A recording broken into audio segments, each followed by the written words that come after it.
നമ്മുടെ വാർത്താ സംഘം മണിപ്പൂരിൽ തുടരുകയാണ്. അവിടെ നിന്നുള്ള തത്സമയ വിവരങ്ങളുമായി വിനീത വിജിയുടെ നേതൃത്വത്തിലുള്ള വാർത്താ സംഘം മണിപ്പൂരിൻ്റെ പല സ്ഥലങ്ങളും സന്ദർശിച്ചു ഇന്ന്. മണിപ്പൂർ കലുഷിതമായി തുടരുന്നു.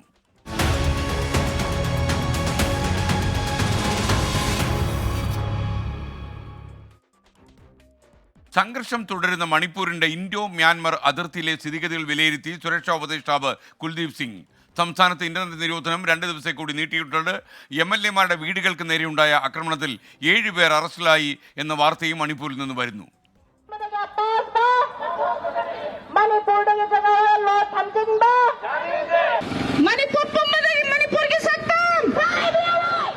ആക്രമണങ്ങളും ഏറ്റുമുട്ടലുകളും ആവർത്തിക്കുന്ന പശ്ചാത്തലത്തിൽ മണിപ്പൂരിൽ സുരക്ഷ ഉറപ്പാക്കാൻ കൂടുതൽ സൈന്യത്തെ വിന്യസിച്ചു. 20 കമ്പനി സൈന്യം കൂടി സംസ്ഥാനത്തെത്തും. ഇൻഡോ മ്യാൻമാർ അതിർത്തിയിൽ സുരക്ഷാ ഉപദേഷ്ടാവ് കുൽദീപ് സിംഗ് നേരിട്ടെത്തി സ്ഥിതിഗതികൾ വിലയിരുത്തി. അതിർത്തി നഗരമായ മോറയിലെ നിലവിലെ സാഹചര്യങ്ങൾ മണിപ്പൂർ DGP രാജീവ് സിംഗും സുരക്ഷാ ഉപദേഷ്ടാവ് കുൽദീപ് സിംഗും പരിശോധിച്ചു.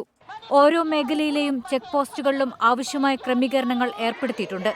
ക്രമസമാധാനം കണക്കിലെടുത്ത് മണിപ്പൂരിൽ 2 ദിവസത്തേക്കൂടി ഇന്റർനെറ്റ് സേവനങ്ങൾക്കുള്ള നിരോധനം നീട്ടി. ജിരിബാം, ഫെർസാൽ ജില്ലകളിലും ഇന്റർനെറ്റ് സേവനങ്ങൾക്ക് നിരോധനം ഏർപ്പെടുത്തി.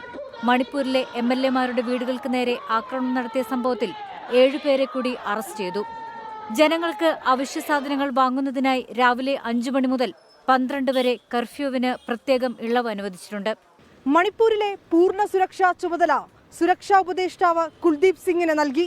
ആക്രമണങ്ങൾ നടത്തുന്നവർക്കെതിരെ കർശന നടപടിയെടുക്കാനാണ് നിർദ്ദേശം. ഇംഫാലിൽ നിന്ന് ക്യാമറാമാൻ ജിജീന്ദറിനൊപ്പം വിനീത വിജി, 24.